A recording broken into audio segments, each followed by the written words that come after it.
Product provided by Nintendo. Prepare for a glaze session of epic, and I mean epic and possibly scary proportions. Hello everybody, I am Jmulls of Jmulls Gaming, and I've already dumped almost 10 hours into Xenoblade Chronicles X Definitive Edition, and I just want more. It's everything I wanted it to be so far, and I only just got Tatsu. It's crazy to want a game for so many years, for that game to eventually get announced, get hyped up, and then release, seemingly delivering on everything you wanted it to be. I wanted it to feel like Xenoblade Chronicles X, and not to be compromised in that regard, and Definitive Edition feels like X. It has all the jank in a good way, it has the world exploration, it has the story, the combat, it has everything I wanted it to be for being a better version of Xenoblade Chronicles X so far. My freaking door just opened up by itself, by the way. I might be haunted.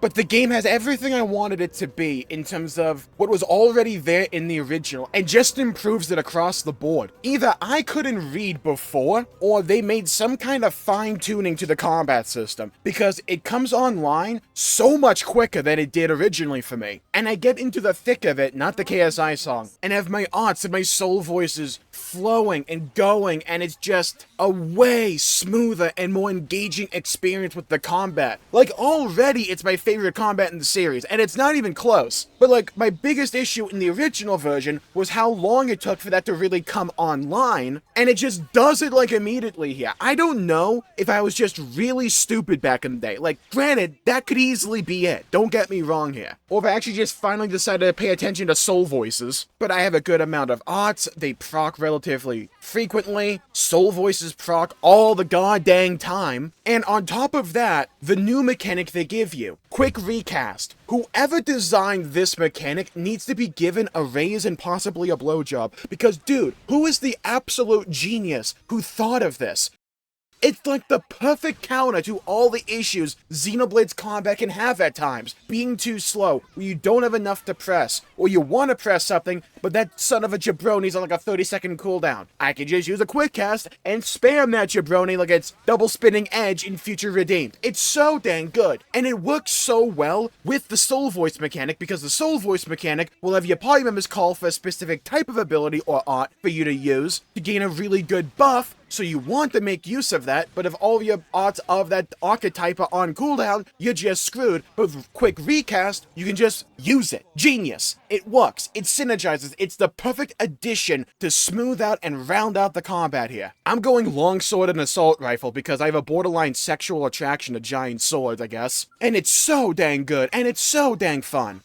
And you top on the beauty of the world and the exploration. The world still looks and feels like Xenoblade X to me. They did such a good job in this regard of making it feel and look like Xenoblade X, but by retouching, or not retouching, just like completely overhauling the character models, they fall more in line with the artistic style of Xenoblade 1, 2, and 3, but the world still feels and looks like X, but it's not this weird dichotomy. They synergize with each other and look as if they belong with each other. It's so dang good. I can understand if people prefer the old character models. To some degree, I possibly even do myself, but it's not like the new ones are like strictly bad or anything in my opinion. I quite like them. But the world, good god man, it's so freaking pretty. And it just goes to show how like unoptimized so many other Switch games are. When you have a game, granted it only runs at 30 FPS, and apparently I keep getting spammed in my chat that there's a hidden 60 FPS option, probably for Switch 2, which wouldn't surprise me. We'll absolutely replay it there, because I'm a fiend for 60 FPS, but like besides that, the game just looks so dang pretty, dude. Christ, it's so dang good.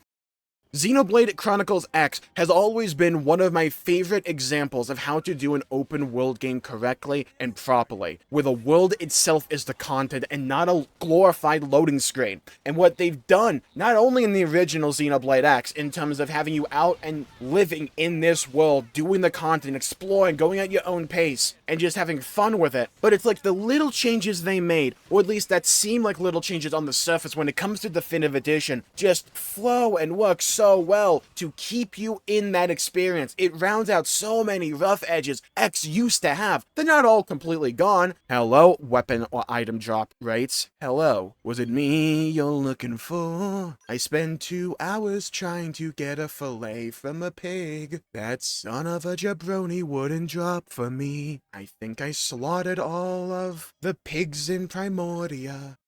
But besides that, right? Besides that, the UI is so much better. Oh my god. And it still, like, functionally feels like Xenoblade X's UI. It's just infinitely better, more readable. They don't inundate you with so much information in the world's smallest font for some reason. It's well organized, well laid out, at a decent font, and the controls just work. Dude, the map itself, I thought the Wii U tablet was really doing something back in the day, where it's like, oh, I could have my map on the Wii U tablet, so I don't have to open up a different setting in the game and do all of that. That's kind of cool, isn't it? Yeah, like, it was kind of cool, but holy Christ, dude, it's so much better in Definitive Edition. I have to open up the map, and I have, like, button prompts to take me wherever the hell I want to go. If I zoom in enough, oh, guess what? I'm in New LA. Sweet! Oh, I can hit, like, the X button, and it brings up a list of all the zones, and also the barracks in New LA, and I can just quickly teleport there, and it's well laid out, and it doesn't have that slow, like, moving through tar with a broken leg, and you're also blind, but also upside down, only able to move with the, like, Xbox Kinect feeling that the game used to have on the Wii U. Dude, the loading screens back in the day were insane looking back on it. I never really particularly realized it all that much until I'm here in Xenoblade X Definitive Edition, and the map is smooth like butter.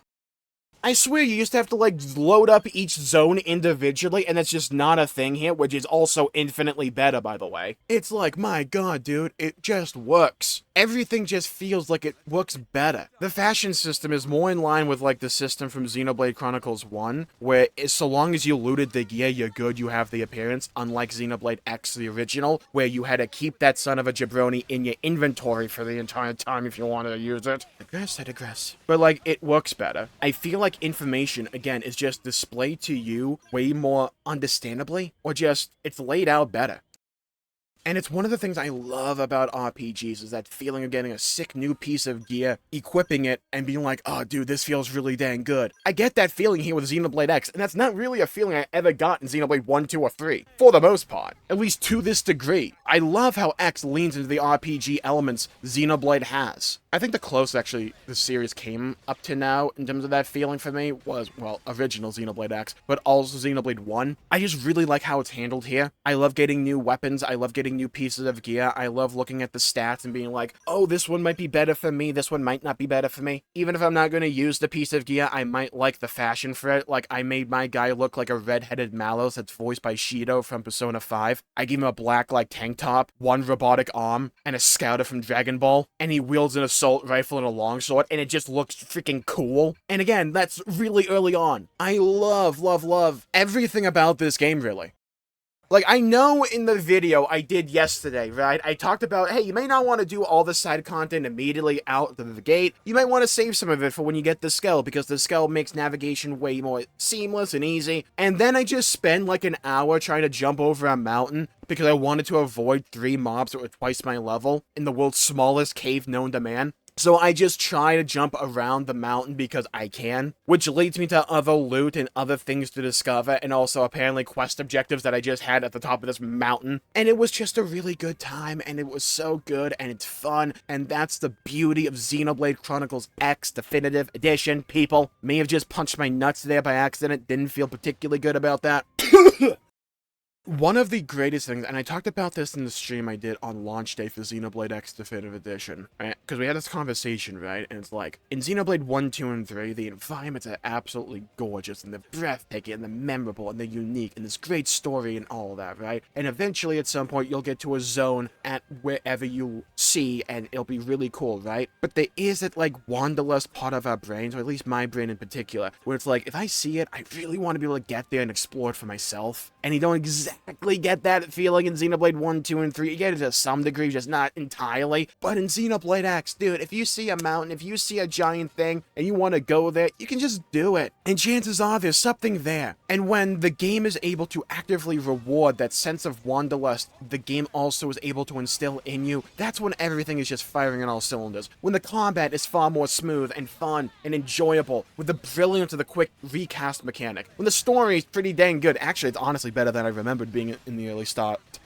When the world is that pretty and gorgeous and you just want to go to a place because it's just cool looking, you want to go there. Even though I've played this game a bunch of times before, I still get that feeling of wanting to go to a place and just seeing what's there, or I find a new way to navigate the world, or a new way to jump up this mountain. It just feels fun and rewarding. It works, dude. It just simply works. And I am avoiding spoilers for Xenoblade X Definitive Edition like the plague. Absolutely. But, like, I had the original idea of, like, I'm gonna just kind of get to Chapter 6 and 9, probably as quick as I possibly can, because I want to get my skill online. I've played this game a bunch before. Buddy, I feel like I'm playing it for the first time all over again. That's the magic of this game. That's the beauty. That's the grandeur. That's the majesty of Xenoblade Chronicles. You can play the game before, and for me, this also applies to 1, 2, and 3, but especially X. You can play the game before, you can go to everywhere in the map, you can do the quest, you can do the main story, and you play it again, and it feels as if you're doing it for the first time all over again. That is good game design at its best. There's a reason Xenoblade X was always one of my favorite games of all time. And there's a reason I think Definitive Edition is going to make it an even better experience for me. I haven't even gotten to the bulk of the new stuff yet, dude. But it's the small changes they made to this game. Better UI, the better map, better navigation because of the map. Quick recast of the combat. If they retooled the actual balance of the combat speed, aces to whoever did that. Again, it could easily just be me being stupid back in the day and not reading what Soul Voices did. That's entirely possible. Or the fact I went with longsword and assault rifle so I was able to like maintain some odds for myself. It just feels so dang good and smooth and quick and responsive and fun and engaging. And it looks and feels like Xenoblade X, and it doesn't lose that feeling to me, and it just feels like a better version of it, and that's what you would want out of a definitive edition. That's what you would want out of a remaster/remake. You want that original experience to be preserved, or at least the way you viewed it back in the day to be preserved, but to be better, more fun and engaging, and let the systems, let those high points, let those peaks work with each other, and you smooth out those rough edges. You smooth out those valleys. You smooth out those little annoying issues that creeped up every now and then in the original version. You smooth those out and you let the peaks just stand by themselves.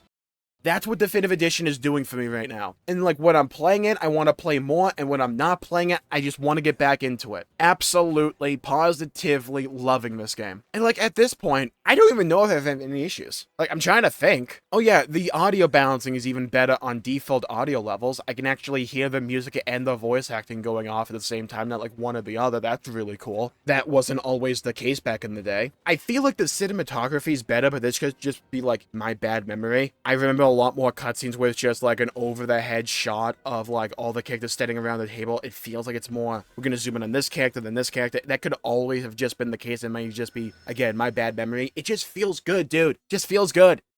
Like, the only issue was I had to farm, like, pigs for, like, 2 hours because I couldn't get a fillet to drop, but I'm pretty sure that was just because I was fighting the wrong pigs, even though they had the quest marker above them. They were high level for me, and, like, maybe there's a reduced chance of it dropping because of that, or I just had horrific RNG, because when I went to go fight a pig that was lower level, I got the drop in, like, 2 kills. That could easily be it, I don't know, though. But, like, even then, when I was farming those pigs, I was having a good time exploring that region of the world I probably shouldn't have been in at that point. Got a few levels out of it, and it was fun. I loved it. You know what? I think I'm gonna go play some more Xenoblade Chronicles X Definitive Edition. With that, I'm going to call the video there for the day. Thank you all for tuning in. My pleasure making the video. If you enjoyed it, please leave a like and subscribe. It really helps the channel out and helps support future content, and I greatly appreciate it. Stay safe. Have a great day. Leave a comment down below with your thoughts, your opinions so far on Xenoblade Chronicles X Definitive Edition. Are you enjoying it? You have any issues? Have any questions? Leave a comment down below. I'd love to hear your thoughts, hear your opinions, and hear your perspectives. Stay safe. Have a great day, and I'll see you all next time. Bye-bye, everybody. Until we meet again.